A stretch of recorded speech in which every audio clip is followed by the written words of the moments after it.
Hello students, welcome your YouTube channel Vijay Awasi. तो आज की वीडियो में स्टूडेंट्स हम क्लास 9 से कोऑर्डिनेट ज्योमेट्री का इंट्रोडक्शन पार्ट को पढ़ेंगे। तो अगर हम इंट्रोडक्शन हमारे अच्छे से समझ आ जाएगा तो हम जो कोऑर्डिनेट ज्योमेट्री है इसे बहुत अच्छी तरीके से हम समझ जाएंगे। ठीक है, तो चलिए स्टार्ट करते हैं। तो सबसे जो हमारा फर्स्ट पॉइंट है, सबसे पहले इसे देख लेते हैं। फर्स्ट पॉइंट क्या कह रहा है हमसे? तो फर्स्ट पॉइंट के according, in order to locate the position of the point in a plane, we require two perpendicular line. One of them is horizontal and another is vertical. तो देख लेते हैं। तो फ्रेंड्स, अगर हमें किसी पॉइंट को डिनोट करना है, देख रहे हैं आप, जैसे कि ये कोई पॉइंट है, मैंने बोल देता हूँ इसे पॉइंट ए। अगर हमें पॉइंट ए को दर्शाना है किसी प्लेन पर, यानी किसी समतल पर, तो हमें दो, एक हॉरिजॉन्टल लाइन और एक परपेंडिकुलर लाइन की हमें आवश्यकता होती है। हमें ये समझाया जा रहा है। ठीक है, अब देखो इसकी जरूरत क्या होती है, देखते हैं।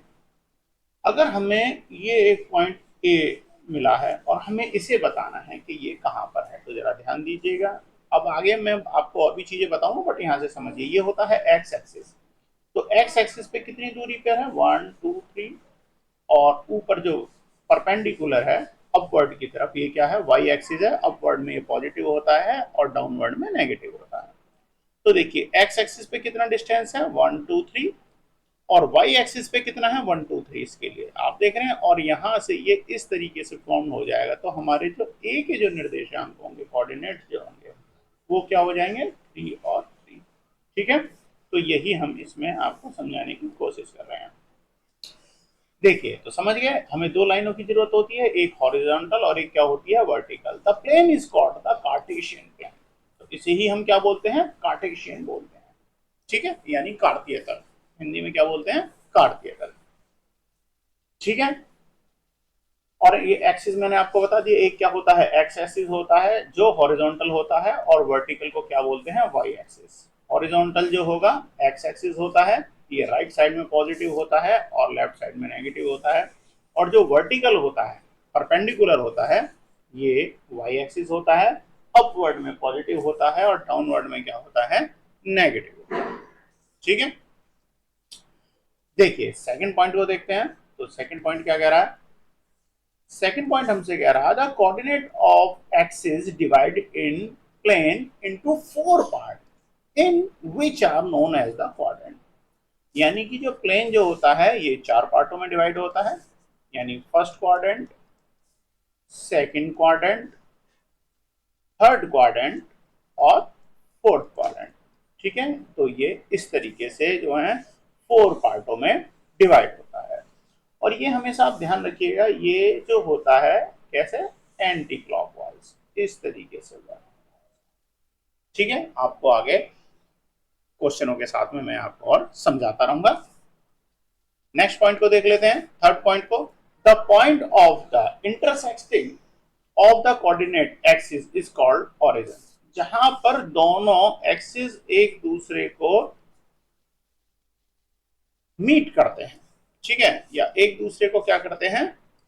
The point of the intersect, intersected point हो गए। देखिए हॉरिजॉन्टल और परपेंडिकुलर जो है ये क्या है? इंटरसेक्ट कर रहे हैं यहाँ पर। तो इसे क्या बोलते हैं? ओरिजिन पॉइंट बोलते हैं। क्या बोलते हैं? ओरिजिन। और इसके कोऑर्डिनेट क्या होता है? 0 0। क्यों? क्योंकि यहाँ पर आपकी इसकी वैल्यू क्या होती है? 0 होती है। ये देखिए 0 होती है। एक्स एक्सिस की भी और वाई एक्सिस की भी वैल्यू क्या होती है? 0 होती है। तो जहां पर ये दोनों पॉइंट एक दूसरे को इंटरसेक्ट करते हैं उसे क्या बोलते हैं? ओरिजिन होता है वो पॉइंट, और उसके जो कोऑर्डिनेट होते हैं क्या होते हैं? 0 0 होते हैं। तो चलिए मैं आपको बताता हूँ ओरिजिन के क्या होते हैं? 0 0 पॉइंट होते हैं।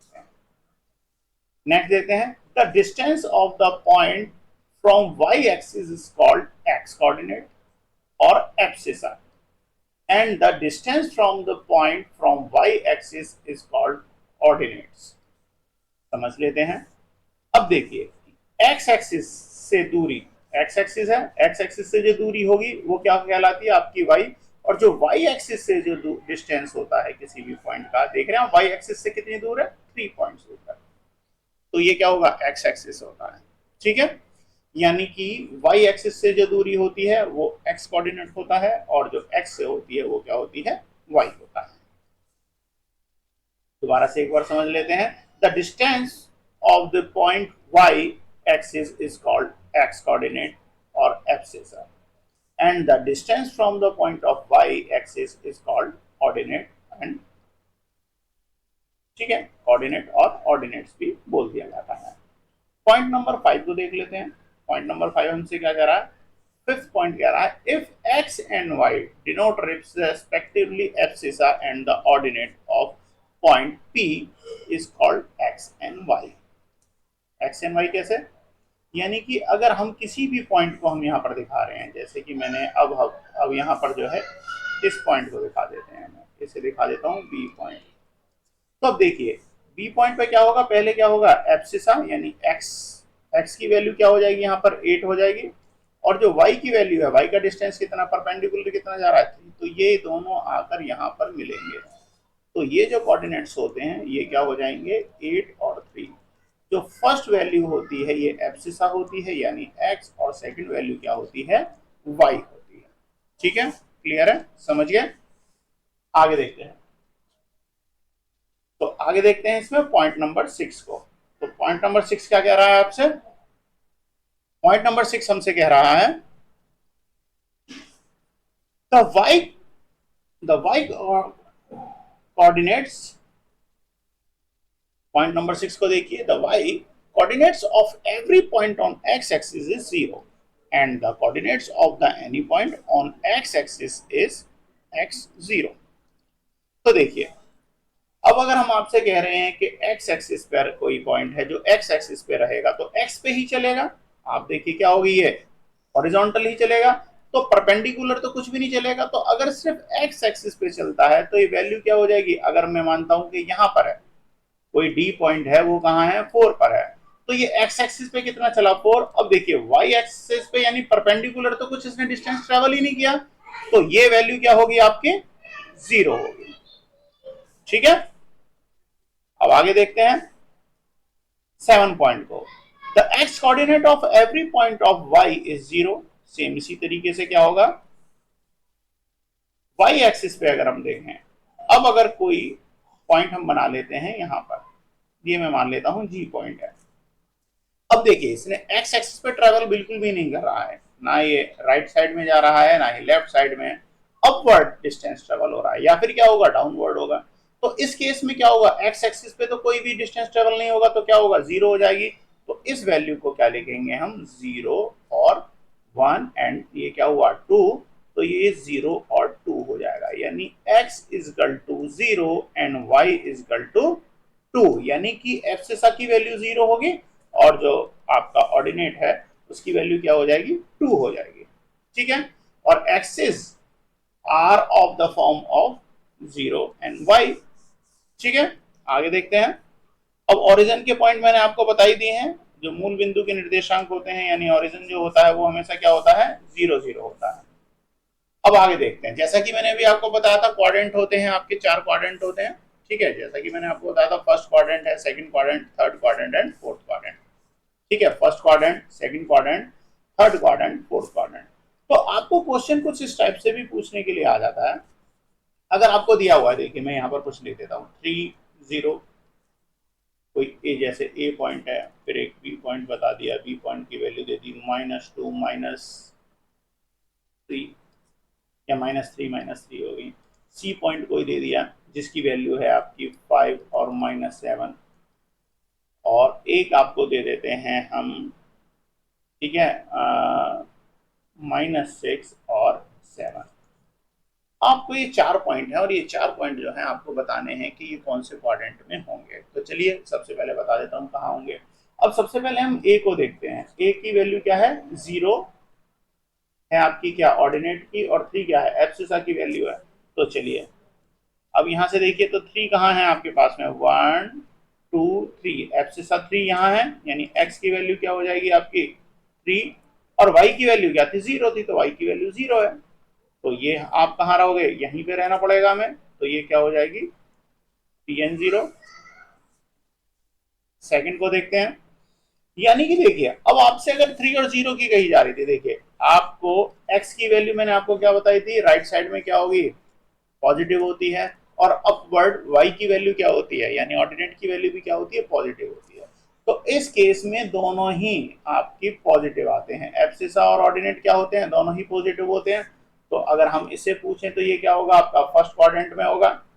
सेकंड की देखते हैं, बी की क्या है, अब देखिए x की वैल्यू है माइनस में, तो 1 2 3, ठीक है, माइनस में हो गई। और y की वैल्यू यानी ऑर्डिनेट भी क्या है, ये भी माइनस में है, 1 -2 और -3। अब अगर हम इन दोनों को मिलाएं तो ये हमें यहाँ पर पॉइंट मिलेगा, यहाँ पे मिलेगा -3 और -3। अब यहाँ पर आप देखिए एब्सिसा की वैल्यू भी माइनस में है और जो ऑर्डिनेट है वो भी माइनस में है, तो ये कौन से क्वाड्रेंट में है, सेकंड क्वाड्रेंट में। ठीक है, सी पे चलते हैं हम। एब्सिसा की वैल्यू यानी x की वैल्यू क्या है, 5 है, और -7 है आपकी y की वैल्यू। x की वैल्यू क्या है, 5, ये इधर होगी, और माइनस क्या है आपकी वैल्यू, 7, 7 क्या होगी, डाउनवर्ड में होगी, तो ये आएगा आपका फोर्थ क्वाड्रेंट में। ठीक है, तो यहाँ पे मैं नोट कर देता हूँ, ये कौन सा हो जाएगा आपका, फोर्थ क्वाड्रेंट। अब देखिए -6 और -7, x की वैल्यू माइनस में है, तो चलिए x की वैल्यू माइनस होगी हमारी इधर, और y की वैल्यू क्या है, प्लस, तो ये जाएगी अपवर्ड में, तो ये कहाँ होगी आपकी सेकंड क्वाड्रेंट में। अब बात करते हैं थर्ड क्वाड्रेंट में क्या होगा, तो थर्ड क्वाड्रेंट में देख लेते हैं। देखिए, तो पहले मैं आपको बताता हूँ, दोनों x और y दोनों की वैल्यू जो होती है प्लस होती है, ये फर्स्ट क्वाड्रेंट में होती है। अब आपने यहाँ पर देख लिया कि दोनों की वैल्यू अगर माइनस आपकी सॉरी x की वैल्यू क्या है, x की वैल्यू हमारी प्लस में है सेकंड क्वाड्रेंट में, तो y की वैल्यू डाउनवर्ड में आती है, माइनस में। ठीक है, ये गलत हो गया, जरा इसे स्किप कीजिएगा। अब देखिए, अगर आपकी x की वैल्यू क्या है, माइनस में है, y की वैल्यू भी माइनस में, तो x की वैल्यू माइनस आपकी इधर गई, और y की वैल्यू कहाँ आएगी, डाउनवर्ड में जाएगी, तो ये वैल्यू आपको इधर मिलेगी कुछ इस तरीके से। ये पॉइंट होगा आपका -3 और -3। ठीक है, माफ कीजिएगा, ये गलत हो गया था। अब चलिए, अब है आपकी प्लस में है आपकी x की वैल्यू और माइनस में है y की वैल्यू, तो x की वैल्यू प्लस में 5 है, तो 1 2 3 4 5, और y की वैल्यू क्या है, माइनस में है, तो 1 2 3 4 5, तो ये आएगी आपकी इधर। अगर हम इसे मिलाते हैं तो ये ऐसे और ऐसे, ठीक है, तो ये वैल्यू बनेगी यहाँ पर, तो ये हो जाएगी 5 और 7। ठीक है, तो ये कौन से क्वाड्रेंट में हो गई, ये हो गई आपकी फोर्थ क्वाड्रेंट में। अगर आपको सेकंड क्वाड्रेंट की देखनी है, तो देखो सेकंड क्वाड्रेंट में क्या होता है, x की वैल्यू माइनस में होती है, और जो y की वैल्यू यानी ऑर्डिनेट्स होते हैं वो क्या होते हैं, प्लस में होते हैं। यानी कि -6 और 7 जो है, ये आपको कहाँ मिलेगी, सेकंड क्वाड्रेंट में। देख लेते हैं इसे कैसे बनाएंगे। देखिए, -6 1 2 3, इट मीन्स 4 5 6 7, ठीक है, 1 2 3 4 5 6 7। और हमें क्या चाहिए थे, सी की वैल्यू क्या ले रहे हैं हम यहाँ पर, 5, तो देखिए 5 1 2 3 4 5, और 7 की जो वैल्यू है ये क्या है आपकी, ये पॉजिटिव हो गई, और ये क्या हो गई, नेगेटिव। और या अगर हम डी की वैल्यू ले रहे हैं तो ये हो गई -6, तो ये हो गई -6, और वाई की वैल्यू क्या है, पॉजिटिव है, तो 1 2 3 4 5 6 7, तो ये हमें कुछ इस तरीके से मिलेगी। ठीक है, देख लेते हैं कैसे मिलेगी, -6, तो -6 तो ये होगी हमारी 1 2 3 4 5 6, ठीक है। और अगर हम 7 को देखें, 1 2 3 4 5 6 7, तो ये जाएगी आपकी कुछ इस तरीके से, अगर ये और आगे होती, ठीक है ना। तो यहाँ पर आपके डी के कोऑर्डिनेट्स बनते -6 और 7, ठीक है। तो स्टूडेंट इस तरीके से जो है हम आपकी जो कोऑर्डिनेट ज्योमेट्री का इंट्रोडक्शन पार्ट है वो अब खत्म होता है। ठीक है, तो ये आपसे क्वेश्चन में पूछ ले जाता है कि आपको कोऑर्डिनेट्स दे दिए जाते हैं कि कौन से कोऑर्डिनेट्स में है, तो इस तरीके से हमें ये बताना होता है। ठीक है, तो चलिए नेक्स्ट वीडियो में आगे के क्वेश्चनों के साथ मिलता हूँ, जब तक बाय बाय।